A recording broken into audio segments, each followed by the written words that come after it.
Hello बच्चों, let's read this question. The question says differentiate between inbreeding and outbreeding. तो हमको यहाँ पे क्वेश्चन में पूछ रहा है जो दोनों टाइप का ब्रीडिंग होता है, इनब्रीडिंग और आउटब्रीडिंग, उनमें डिफरेंस क्या है। तो यहाँ पे हमारे क्वेश्चन का की कंसेप्ट होगा the types of breeding.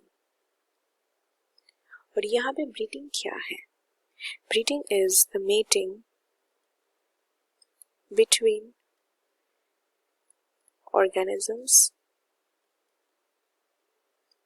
to produce offsprings which are required for agricultural purposes. That can be either for crops or for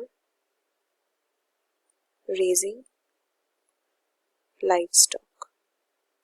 तो ब्रीडिंग जो है, ये ब्रीडिंग दोनों ऑर्गेनिज्म में मेटिंग करवाने के लिए होता है, क्योंकि जब इसका ऑफस्प्रिंग प्रोड्यूस होता है तो ये ऑफस्प्रिंग एग्रीकल्चरल पर्पसेस में लगता है। वो क्रॉप्स में भी हो सकता है, हमारी ह्यूमन वेलफेयर में लगेगा, या फिर लाइफ स्टॉक में हो सकता है, जैसे कि पोल्ट्री जो हमको एग्स मीट देता है, उस पर्पसेस में भी यूज हो सकता है। तो अब हम देखेंगे दोनों टाइप का ब्रीडिंग जो है उनमें डिफरेंस क्या है। Let us see the differences between inbreeding and outbreeding. तो ये दोनों टाइप का ब्रीडिंग में डिफरेंस देखते हैं। पहला, इनब्रीडिंग अब क्या है? It is the breeding between the members of same breed but having common ancestors up to 4 to 6 generations. तो इनब्रीडिंग में 4 से 6 जनरेशन तक उनका एंसेस्टर कॉमन होता है और ब्रीडिंग सेम ब्रीड में होता है, सेम मेंबर्स में होता है। तो इनमें क्या होगा? प्योर लाइन सिलेक्शन होगा, क्योंकि इसका जो कैरेक्टर है वो बहुत सारे जनरेशन से स्टेबलाइज्ड हो गया है, तो इसका प्योर लाइन सिलेक्शन हो जाएगा। पर आउटब्रीडिंग में डिफरेंस क्या है?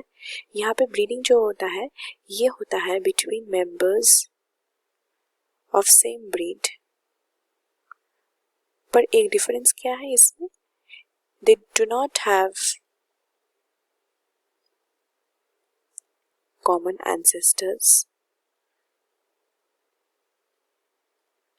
up to 4 to 6 generations, unlike inbreeding. तो मतलब इनमें एंसेस्टर तो होता है कॉमन, पर 4 से 6 जनरेशन तक कॉमन नहीं होता है, तो इनमें प्योर लाइन सिलेक्शन नहीं होगा। तो प्योर लाइन सिलेक्शन क्यों नहीं होगा? क्योंकि इनका एंसेस्टर बहुत पुराने जनरेशन से कॉमन नहीं होता है। तो ये इनब्रीडिंग एक तरह का डिसएडवांटेज लाता है, क्योंकि इसमें प्योर लाइन सिलेक्शन होता है तो ये क्या करता है? इंक्रीजेस होमोजाइगोसिटी, क्योंकि इसका तो कैरेक्टर काफी जनरेशन से सेम हो रहा है, तो इसका जीनोटाइप जो होगा होमोजाइगस हो जाएगा। पर यहाँ पे ब्रीडिंग मेथड में जो प्रोडक्टिविटी आएगा वो इनब्रीडिंग में नहीं है। यहाँ पे प्रोडक्टिविटी क्यों आएगा? क्योंकि यहाँ पे हेटेरोजाइगोसिटी ज्यादा होगा due to difference in the characters, क्योंकि यहाँ पे प्योर लाइन नहीं है। तो ये हो गया एडवांटेजियस और ये हो गया disadvantageous.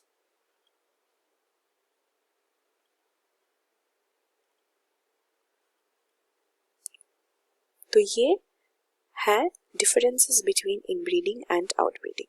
So that's it with the question. Hope you've understood it well. Best of luck.